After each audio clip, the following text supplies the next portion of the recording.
Capitalism. Is it working for you, or are you getting played?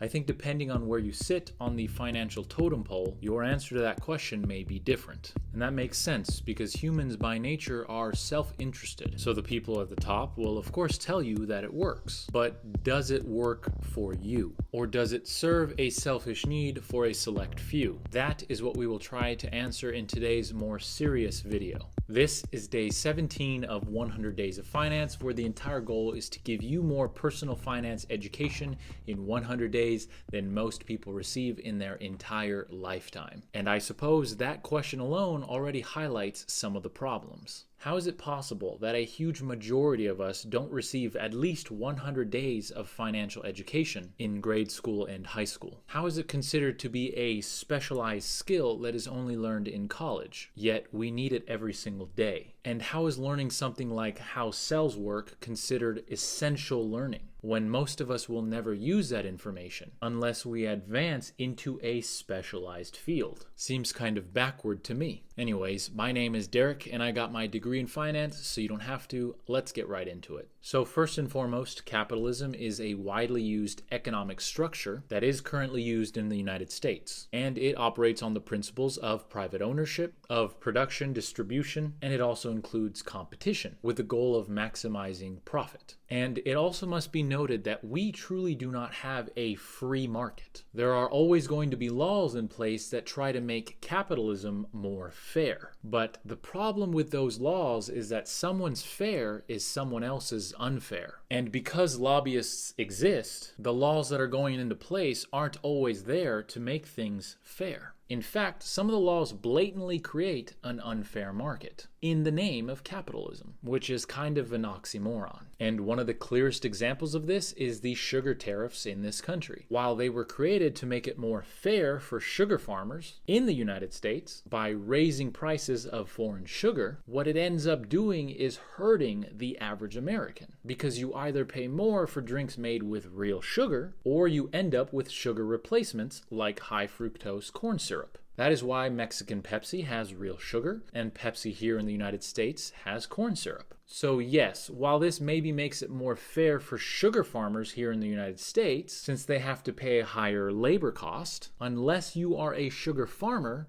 it hurts everyone else. And I guarantee you, there are more not sugar farmers than there are sugar farmers here. That to me seems like the special interests of a few outweighing the interests of many. Now, let me change gears here for a second, because I am definitely not anti-capitalist. In fact, quite the opposite. I do think that capitalism is the current best economic structure. Not because it is the best, but because it is the only one that works. Socialism, for example, seems to be better for the majority, but in practice, it rarely ever is. And that is because socialists forget that people are inherently greedy. And in true socialism, unfortunately, it will still favor a small minority, as it has done so in so many examples around the world. Now yes, capitalism is more of an economic structure, and socialism is more of a political structure, but they are both technically both. Okay, so then what the hell am I saying?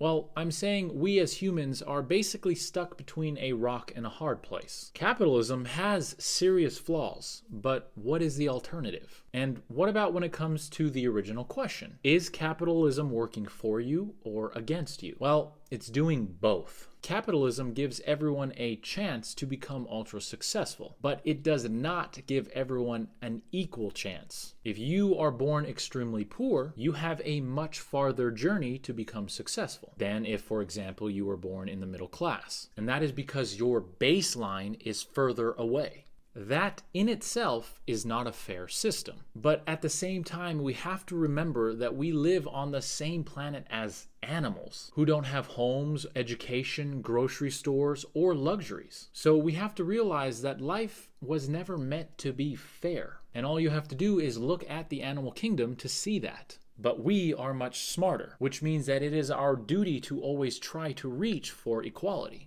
And that is something that I think capitalism has taken a strive towards, but it has not achieved. There is still massive inequality in the United States. And that is proven without even looking outside of the United States. Because a lot of the luxuries that we enjoy in the United States, regardless of where we fall on that economic totem pole, were built on the backs of people who, for the most part, might as well be living on a different planet. So even if we truly had equality through capitalism here, would that truly solve anything if the rest of the world was still struggling because of capitalism? So is it working for you or against you? If you were born in the United States, be grateful because you have a chance to become successful and even ultra wealthy. But at the same time, be angry because the chance is not equal or fair, and it is different for every single person. And that is before you even look outside the United States.